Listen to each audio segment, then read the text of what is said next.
যদি আমাদের সরলতাই আপনাদের কাছে দুর্বলতা হয়ে থাকে তাহলে আমরা আবার বিপ্লবী হব। এখানে অনেক ভোগান্তির মধ্যে আছে এই ক্যাটাগরি। এই ক্যাটাগরির দরখাস্ত চিকিৎসার জন্য দাও, না হলে হাসপাতালে দাও, হাসপাতাল থেকে আবার মুক্তিযোদ্ধায় দাও, এইরকম করে আহত জুলাই যোদ্ধাদের হয়রানি করে বেড়াচ্ছে। একজন দুর্যোগ অন্ধ সে সি ক্যাটাগরিতে হবে, তাহলে তার সুবিধা কীভাবে নিশ্চিত? হাসপাতালগুলোতে গেলে তার কোনো পরিচয় নেই, আপনার কার্ড লাগবে, আপনার এটা লাগবে, আপনার ওটা লাগবে। এই ধরনের কাহিনী আপনারা কেন শুরু করছেন? কেন শুরু করছেন? আমরা আপনাদের সাথে সফলভাবে জবাব দিচ্ছি না তাই? আমরা সহনশীলভাবে, সুশীলভাবে, সভ্যভাবে আপনাদের সাথে সার বলে আচরণ করছি এর জন্য? যদি আমাদের সরলতাই আপনাদের কাছে দুর্বলতা হয়ে থাকে তাহলে আমরা আবার বিপ্লবী হব, আমরা আবার জুলাইকে ফিরিয়ে আনবো, আমরা আবার সেই আন্দোলনে যাব। যদি আপনাদের সাথে ভালো আচরণ, আপনাদের সাথে সহনশীল কথাবার্তা দিলে আপনাদেরকে খুব দুর্বল করে তোলে আপনাদের সামনে আমাদেরকে, তাহলে আমাদেরকে তো সহিংস হতে হচ্ছে, আপনাদেরকে বাধ্য করছে। আপনারা এইসব কর্মকাণ্ড থেকে আমাদেরকে রেহাই দেন। আমরা কোনো অন্যায্য দাবি করছি না, আমরা গণ অভ্যুত্থানে যারা আন্দোলনে ছিল তাদের তালিকার একটা দাবি করছি,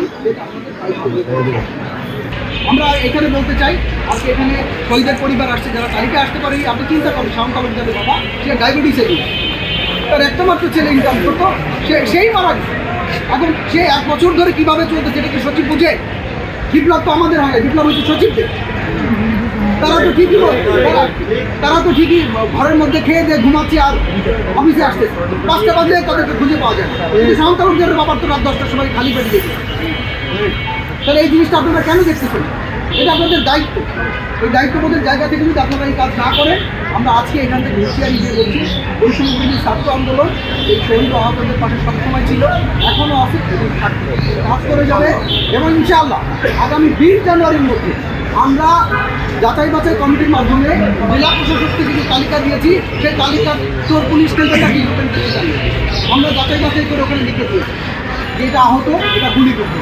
তাহলে আমরা যে এই যে এত কষ্ট করে যাচাই বাছাই করলাম 2-3 মাস, রাত 2টা 3টা পর্যন্ত জেলা প্রশাসকের কার্যালয়ে কাজ করে, এটা কিন্তু এইটাই করছি আমরা। এই তালিকার একজন আহত জুলাই যোদ্ধা বাকি 20 জানুয়ারির মধ্যে এই আহত জুলাই যোদ্ধাদের তালিকা যদি আপনারা নিশ্চিত না করেন, আমরা কঠোর থেকে কঠোর কর্মসূচি ঘোষণা দিই।